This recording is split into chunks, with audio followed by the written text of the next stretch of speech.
I'm wondering if you can talk about the history of Russian disinformation campaigns. Under Soviet rule in the 50s and 60s, as a godless state, they went for America's left flank, which was idealistic youth who were disillusioned with capitalism, etc. In the 2000s, under Putin, they began to value mirror our right flank, feigning pro-gun, anti-gay, and Christian beliefs.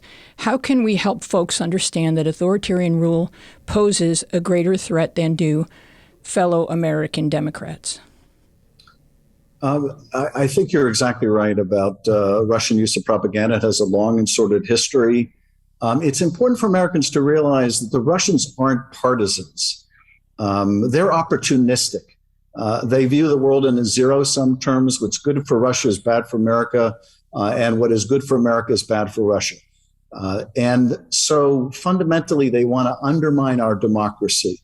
Putin is terrified of these color revolutions that swept the country and forced rulers out.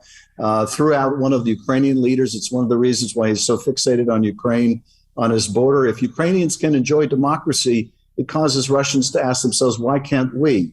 But it's important to note that while the Russians have amplified these right-wing themes, while Russians amplified attacks on Hillary Clinton and then attacks on Joe Biden, many of the same attacks, questioning the health of Hillary Clinton, then questioning the health of Joe Biden. While they clearly had a favorite in our presidential elections, it was because they viewed Donald Trump as good for Russia. It's because they were afraid of a Clinton presidency. It's because they believed that Joe Biden would stand up to Russia in ways that Donald Trump would not. It wasn't because they're Democrats or Republicans. They're Russians. And first and foremost, they just want to set Americans against other Americans. So that took the form of amplifying false claims of election fraud. It took the form of, inserting itself into the fight over gun rights or immigration. But we need to realize it for what it is. They do not have our best interests at heart. And we need to defend our fellow democracies and stand up to authoritarians. And that means we need to do it at home and we need to do it abroad. And so I do think that all of us that grew up in the post-World War II generation came to take democracy for granted and failed to realize that every generation has to struggle to keep it alive. And we need to struggle to keep it alive in this country.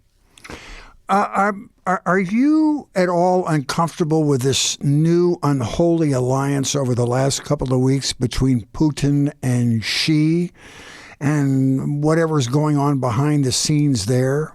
Should we be concerned about that, or is that just a public relations ploy by Putin? No, we should be very concerned about it, because I think what's at the root of it is China is watching Russia, Ukraine, and the world reaction with an eye towards potentially invading Taiwan. And so China is looking for an ally in Russia for the day when they may choose to invade. And I think President Xi thinks if he is critical of Russia invading its neighbor, then will the Russians be critical when they invade, if they invade Taiwan. So it's very transactional. And I do think both because we need to defend our Ukrainian democratic ally, and this is the biggest threat of military force since World War II, with Russia trying to once again remake the map of Europe by dint of military force. It's important in its own right, but it's also important because if the world doesn't respond, then Xi will take this as license to use China's military might to remake the map of Asia, and very much has Taiwan in its sights. So I don't think this is merely, making nice or just a press opportunity. I think it is we'll look the other way while you invade your neighbor if you look the other way when we invade ours. Oh, that's so interesting. Wow. Do you believe that COVID has been weaponized to divide us?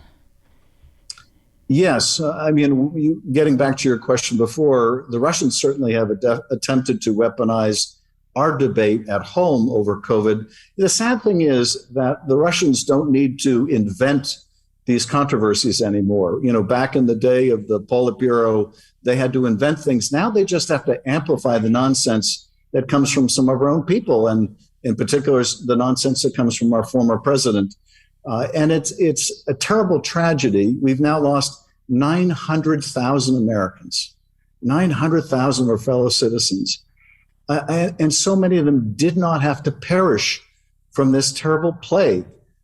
But because it has been politically advantageous for some to politicize the virus, the vaccine, and wearing masks, because some have sought political advantage in doing so, because others have pushed out misinformation, it has cost us dearly in lives. And we have to find our way back to making this public health crisis a nonpartisan issue, and focusing on the welfare of our own citizens.